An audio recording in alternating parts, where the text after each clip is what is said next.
At first, no one could have imagined the rain would last for an entire year. After 20 days of a blistering heat wave, a torrential downpour lasted for a full day and night. Everyone was overjoyed. Finally, it's raining. It's finally cooling down. So the old man upstairs isn't so tough after all. Keep shining now. Why don't you? People outside the supermarket and in the fields were ecstatic. Some even dove headfirst into the puddles, reveling in the rare coolness. I walked out of the supermarket, a bag of pork in my hand, and frowned at the intensifying rain. It wasn't that I disliked rain. After so many days of scorching heat, I was about to be cooked alive. Rain was a good thing. But I have a phobia of water. 3 years ago, I was driving on a rainy night and plunged into a lake. I was submerged. Moments from death. If the car window hadn't shattered from the impact, I wouldn't have survived. After that, I developed a psychological trauma around water. Even the sight of rain makes me shudder. I pulled out my phone to check the weather forecast. Starting today, the temperature would gradually drop.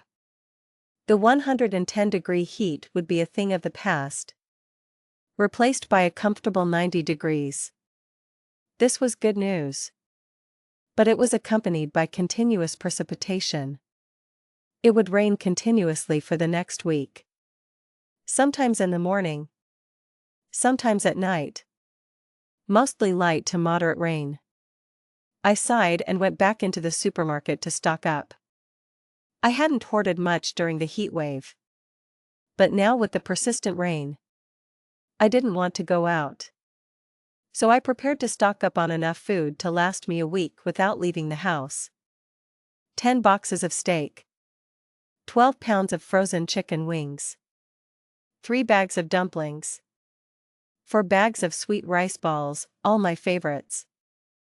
I also bought a large bag of tomatoes and sweet potatoes, as well as a case of canned stew and a case of instant ramen. This would easily last me a week. And if I was frugal, it could stretch to a month. With my supplies purchased, I took a cab home. I live in a mid-range apartment complex, in a modest 970 square foot unit on the 3rd floor. After I moved my supplies home, the rain seemed to get even heavier, hammering against the windows as if it could shatter them at any moment. The world outside was a sheet of gray. The people who had been celebrating in the rain earlier had probably all gone home to take shelter. I closed the curtains and called my parents. They live in the mountains, and a heavy downpour would affect them significantly. Stella, be careful. This rain is fierce. It's getting stronger and stronger. It's really got some power behind it. My dad warned me over the phone. He said he hadn't seen rain this heavy in years. Dad, you're the ones who need to be careful. I'll be fine here. I'm not going out anytime soon.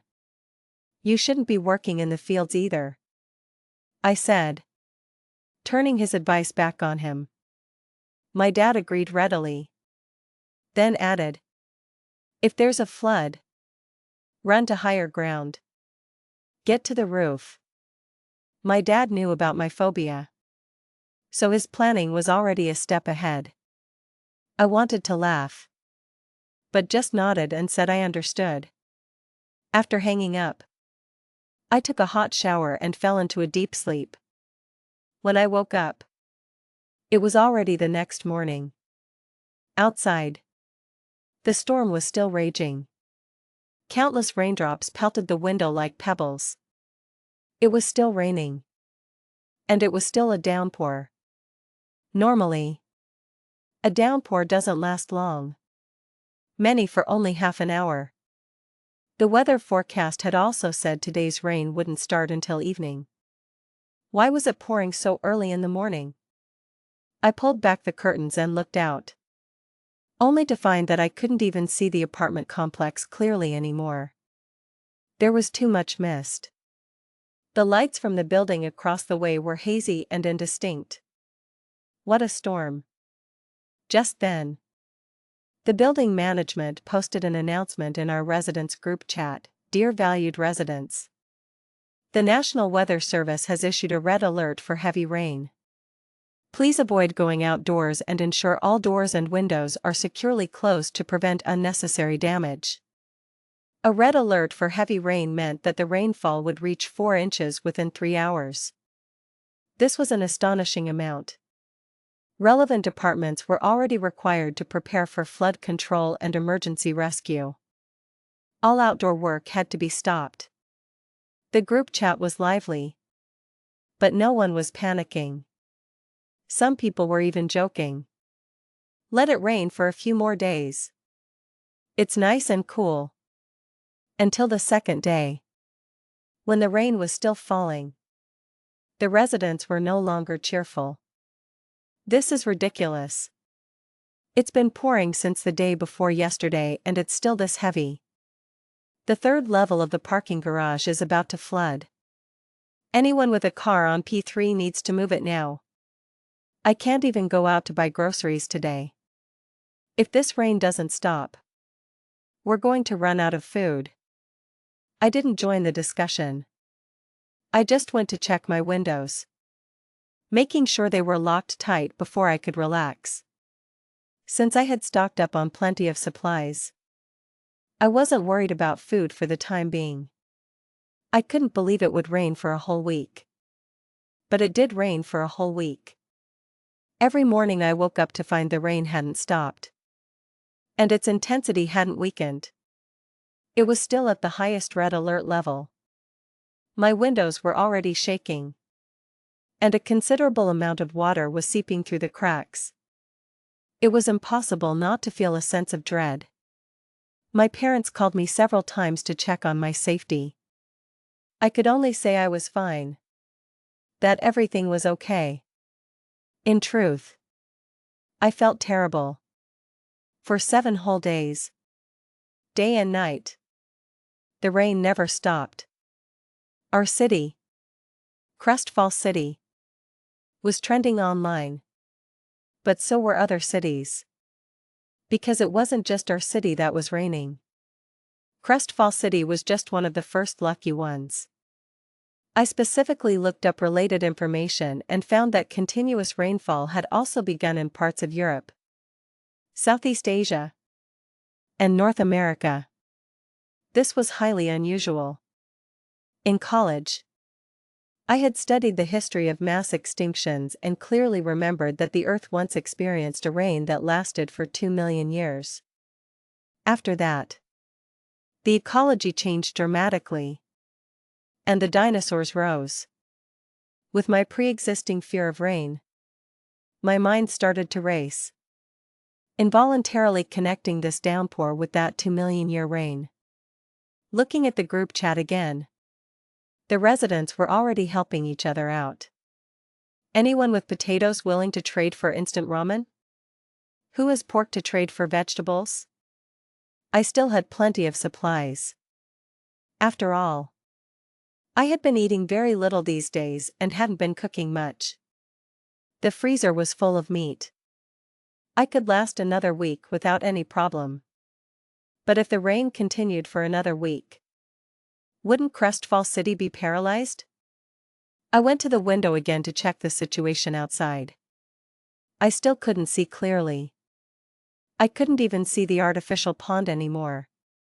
The management sent another notice in the group chat. An urgent one: emergency notice to all first-floor residents, please move your furniture and belongings immediately. A large area of the complex is flooded, and the water is likely to reach the first floor. This announcement stunned everyone. The first floor was going to be flooded? Then the underground parking garage must have already become a reservoir. Our complex wasn't at a particularly low elevation. But it shouldn't be flooding like this. Right? No way. The whole complex is flooded? It's been pouring for a week. Anywhere can flood. I just tried calling 911. But the line is busy. It's chaos everywhere. I heard the east side of town is like an ocean. The river must have breached its banks. Everyone was in a panic. I was panicking too. My fear of water was unlike anyone else's. I was terrified the floodwaters would reach my third-floor apartment, turning me into a trapped animal, forcing me to relive the terror of water. After the management's urgent notice, I couldn't rest easy. My food would last for a while. But I was genuinely scared of the water flooding the third floor. I remembered my dad's words, "If there's a flood, run to the roof." Perhaps because of the deep-seated psychological trauma, I actually ran up to the roof. Our building has 31 floors. I took the elevator to the top floor and scanned the 6 units there. 5 of them were sold, with only the last one vacant. However, a steel door was already installed, and there was no construction permit posted on it. I tried to open it, but of course, it was locked. Defeated, I could only return to the third floor, hoping the rain would stop soon. I didn't sleep well that night, drifting in and out of a haze. My mind was constantly replaying the scene of being trapped in the car, submerged in water, which then morphed into being swallowed by a flood. At 7, I woke with a start. I didn't hear the sound of rain. Outside, it was still gloomy, but it wasn't raining. I was overjoyed. I ran to open the window and could vaguely see that the entire complex was flooded. The artificial pond had long overflowed. Many first-floor residents were bailing water out of their homes to prevent them from being flooded. The sounds of complaints were everywhere. The group chat was lively again. Everyone felt a sense of post-disaster relief. Some were even preparing to wade through the water to go shopping. The disaster was over. I didn't go downstairs because I was afraid of the water. I kept an eye on the local National Weather Service announcements. The notice said the downpour had stopped and the government was carrying out rescue and relief operations. Everyone was advised to take precautions after the disaster and stay away from power lines and other dangerous areas. I should have been relieved. But when I went online, I saw that many places across the country were still raining. Some areas that usually received very little rainfall were now experiencing downpours. Then I saw the news, and my heart leaped into my throat. The capital of Country A was hit by a once-in-a-century superstorm, flooding vast slum areas. In Country C, a subway system was inundated by a flash flood, causing the deadliest accident in 30 years. The Guanan Antarctic Research Station was being pelted by hail, which had lasted for 3 days. These news reports had a strong apocalyptic flavor. I frowned, looking at the sky outside. It was just a sheet of white. Nothing else to see. Had the rain really stopped? Or was it just taking a breath? By evening, some semblance of order had returned to our complex. The small supermarket in the complex reopened. The rain didn't come back, but the sky remained oppressive. My fear of water made me overthink. After a moment of contemplation, I put on my rain boots and hurried to the supermarket. There were quite a few people in the supermarket, but most of them were children. This showed that no one was consciously hoarding supplies. People still wanted to go to the market to buy fresh groceries. They thought the rain had stopped for good. I didn't waste any time. I began my real hoarding. 100 bags of chicken thighs, 50 packs of hot dogs, 30 boxes of crackers, 20 bags of bread, 2 cases of mineral water. Additionally, I bought flashlights, batteries, power banks, and other things in preparation for a power outage. The handful of other shoppers in the supermarket were stunned. I ignored them, making trip after trip, moving everything back to my apartment. This way, if I was frugal, I could last for 2 or 3 months. I also had a large bag of rice at home. If the power stayed on, I could hold out for a long time. After that, I went to the pharmacy and bought various medicines like ibuprofen, aspirin, iodine, antihistamines, and anti-diarrhea medication. This way, I could treat myself whether I had a fever or diarrhea. Of course, this still didn't give me enough of a sense of security. My biggest fear was still the flood. The 3rd floor was too low. I already had a plan. I private messaged someone from the resident group chat. He owned a unit in my building but had been living out of state for years, only coming back once every 2 or 3 years. His apartment was on the 31st floor, Unit 3102. It was usually rented out, and he had posted rental ads in the group chat multiple times, asking us to help find tenants. I told him directly that I had found a tenant. Give me a $50 finder's fee, and I'll act as the agent. He was happy to agree. $2. $200 a month. First 3 months up front. I'll have the key sent to building management for you. We arranged the exchange. And soon enough, someone from the management office brought me the key. I began to move my base of operations up and down the stairs. Again and again. I moved all my supplies to Unit 3102. I ran into a few residents along the way who asked what I was doing.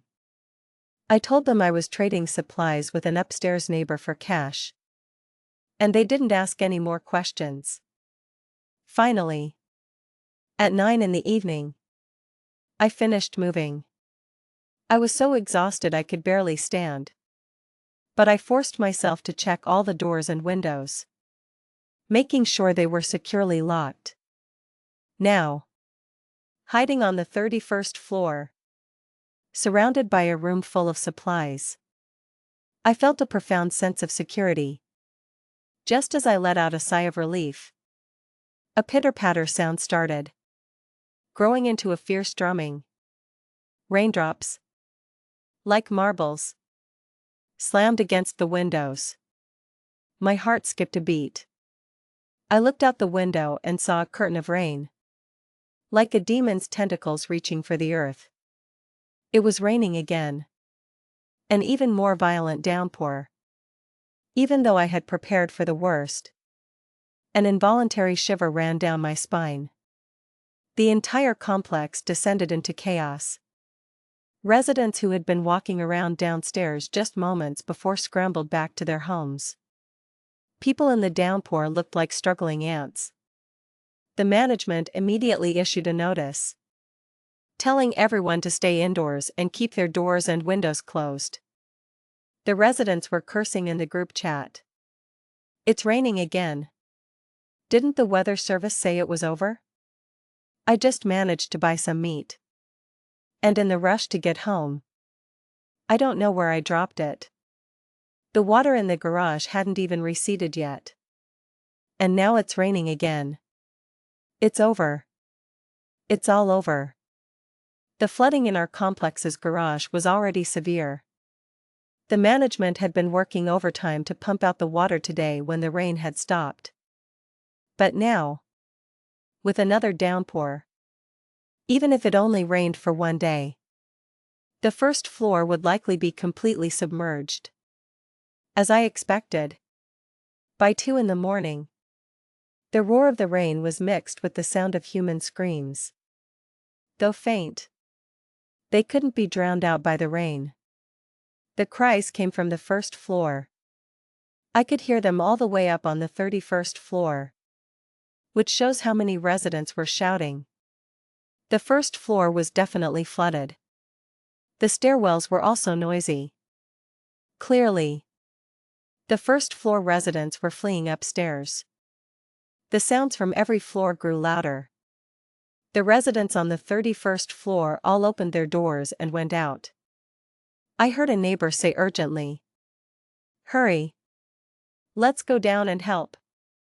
We can't let anyone drown." They were undoubtedly kind people. I couldn't do it. I was too terrified of water to even go near it. The rescue efforts within our building began. Residents from the higher floors voluntarily went to help. Some helping to salvage valuable furniture. Others letting lower floor residents into their homes to get warm. The group chat was on fire. A spirit of mutual aid surging. Meanwhile, I was focused on national news. More than half of the country's cities were experiencing rain. Many, like ours, had a brief pause before the deluge returned. The top trending topic was an expert's prediction, hashtag nationwide superstorm could cause once-in-a-century flood along major rivers hashtag. An airport somewhere was completely submerged. Floods were rampant across the country, paralyzing many areas. Drainage systems were completely overwhelmed, with half of some cities soaked in rainwater. This news sent a chill down my spine. At the beginning, Crestfall City was the top story. Now, it was irrelevant. What did that mean? It meant the downpours were so fierce that the country's major economic hubs were on the verge of being submerged. No one had the resources to spare for us in Crestfall City. My sense of crisis exploded. Stemming not just from my phobia but also from the catastrophic news from all over the country. I once again remembered that the Earth had experienced a reign that lasted for over 2 million years. The current downpour was definitely not normal. It could no longer be explained by conventional logic. This could be a mass extinction event. I quickly went online to search for information, focusing on two things. First, what would happen if it kept raining? Say for a month, 3 months, or even a year? Second, how could I save myself? After searching for a long time, I couldn't find any detailed self-rescue methods. It seemed there was no other way but to hide in high places. And if the rain continued, the consequences would be extremely severe. Within about half a month, the power grid would be damaged, leading to power and internet outages.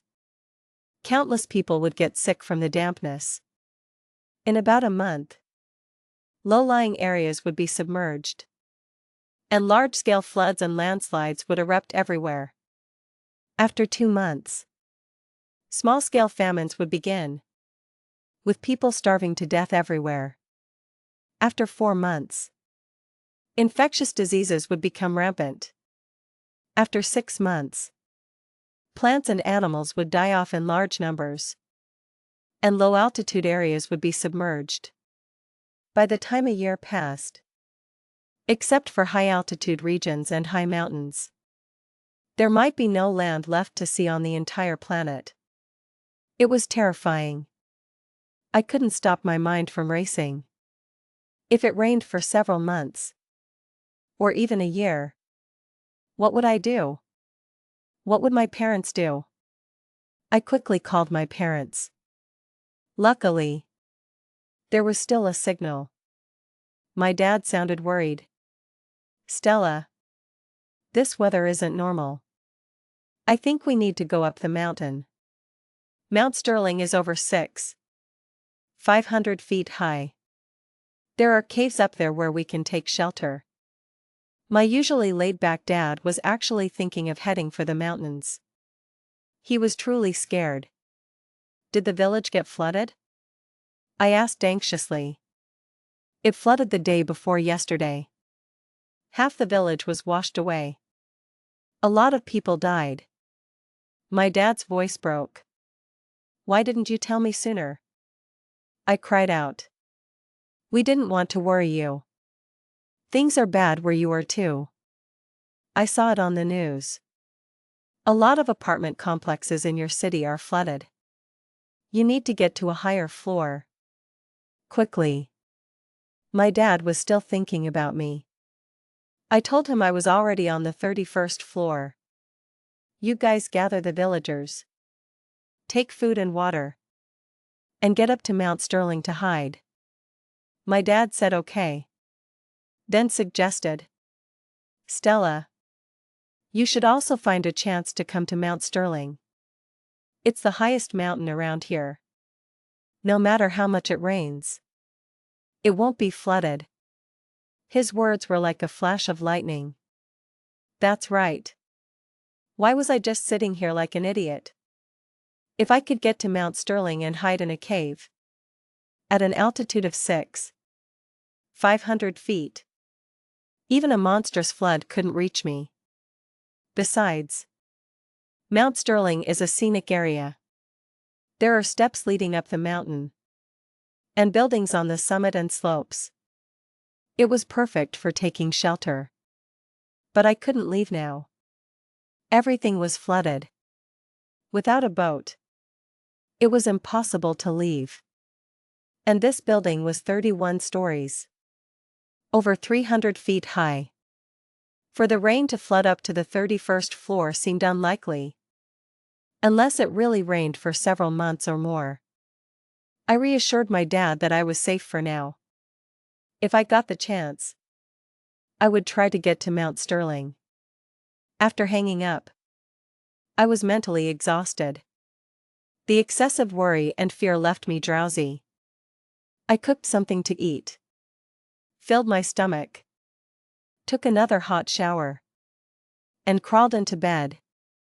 Tonight was destined to be a sleepless night. The building was noisy and chaotic. My exhausted mind finally gave in to the clamor, and I fell asleep. The next day, I was jolted awake by a nightmare. I pricked up my ears and heard the furious sound of rain. The roar of the storm, accompanied by a howling wind, slammed against the windows, making them rattle violently. The building had quieted down. I figured everyone was exhausted. The people from the lower floors had moved into the homes of those on higher floors and were resting. I slapped my cheeks and walked into the living room. Then stopped in shock. A layer of water had already pooled on the floor. A corner of the ceiling was leaking. And water was constantly seeping in through the window frames. This was the downside of being on the top floor.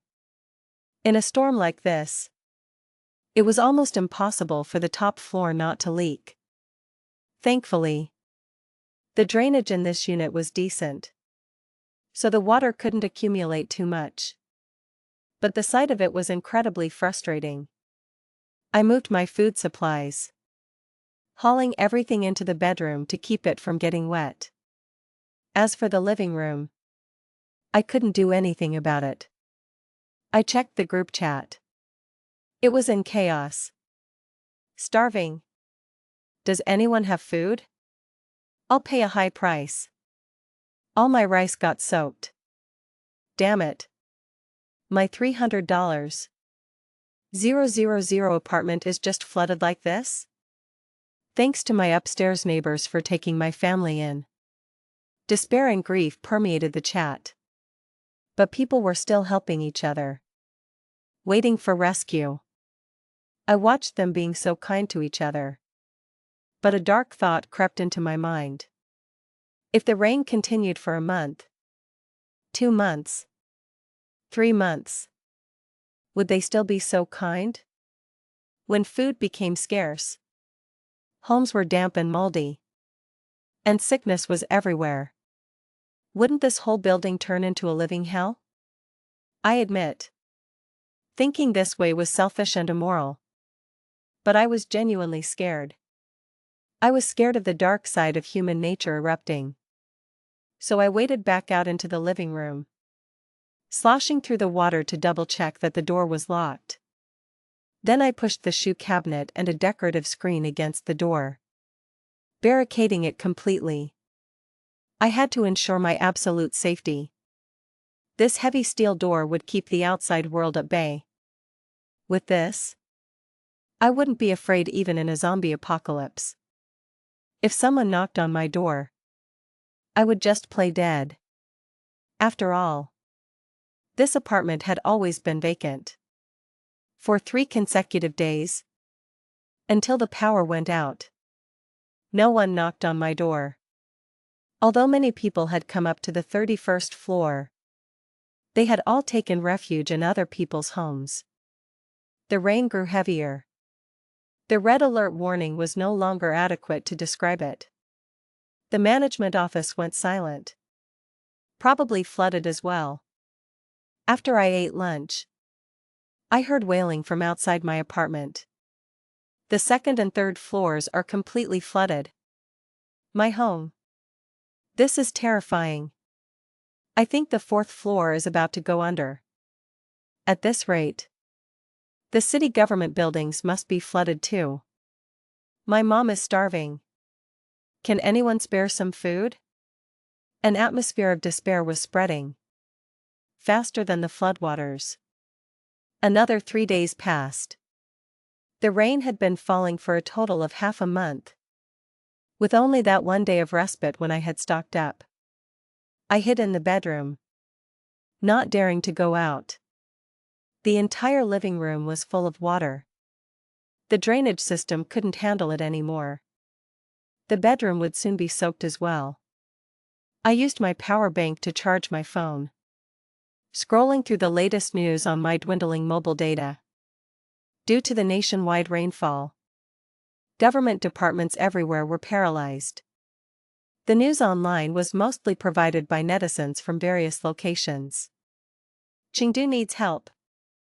Our entire basin is going to be flooded. Guangzhou needs help. The river has breached its banks. I'm in country A. Hurricanes and tsunamis have wiped out the coast. Can I get help from the embassy? I swallowed hard, my fingers trembling slightly. This was truly a mass extinction event. The situation was now clear. Half a month of continuous rain had brought the entire world to the brink of collapse. And this was just the beginning. Even if the rain stopped now, the death toll would likely be in the millions. If it didn't stop, the number would skyrocket. With the onset of famine, the decay of bodies would lead to rampant infectious diseases. As I pondered this, I tried to refresh the page but found that I couldn't. My heart sank. The internet was completely gone. Now, with no power and no internet, everyone was a pitiful soul struggling on a deserted island. Suddenly, a scream erupted from outside my door.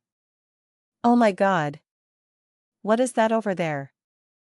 A tsunami? A tsunami! A flash flood is coming. Run! Someone else who saw it screamed in terror. They were in the hallway of the 31st floor. From their position, they could see out the north-facing windows. The land to the north was at a higher elevation, with high mountains and large rivers. I immediately realized that a flash flood had broken out in the northern mountains, triggering a land-based tsunami. The high-rises in our city were about to be hit by a terrifying mountain torrent. The flood was coming, rushing down from the high ground to the north, into the southern urban area. I couldn't see the flood from inside my apartment, but I could already hear the sound of crashing waves. The thunderous roar, accompanied by the sound of buildings cracking and breaking along its path, grew closer and closer, like an ancient beast on a rampage, making my scalp tingle. It's over. Will our building be washed away? Even if it holds The entire building will probably be severely damaged. The destructive power of a flood is no less than that of an earthquake. I rushed back into the bedroom, locked the door, and then crawled under the bed. I only knew how to take cover during an earthquake, not a flood. So my instinctive reaction was to hide under the bed. This should be effective. If the walls were shattered by the flood, the bed could provide some cushioning. I couldn't think of any other plan. I could only pray that the building would hold. The roaring outside grew closer, along with the chaotic sound of footsteps and shouting. Get higher. The flood is too high. Go to the roof. Don't hide on the lower floors. Get above the 20th floor. Hiding in your apartment is useless. You have to go higher. Some clever people were rushing upstairs. This also indirectly indicated how high the flood was. The flood from the north was probably no less than a catastrophic tsunami. It would swallow everything in its path. The entire urban area of Crestfall City would become a vast ocean. At that point, it wouldn't just be the 5th floor of our building that was submerged. Those who remained on the lower floors were undoubtedly courting death. I clenched my jaw, my lips trembling, my hands gripping the legs of the bed, drenched in a cold sweat. The painful memories from 3 years ago seemed to rush back, the violent rainy night, the icy lake water, the shattered glass. I even started to hallucinate, my mind a blank white canvas. Suddenly, a deafening crash. It felt like I had been struck in the back by a giant sledgehammer. Half of my body slid forward, my head hitting the wall. In a daze, I heard a series of impacts. The building had become a rock on the seashore, battered by wave after wave of giant swells.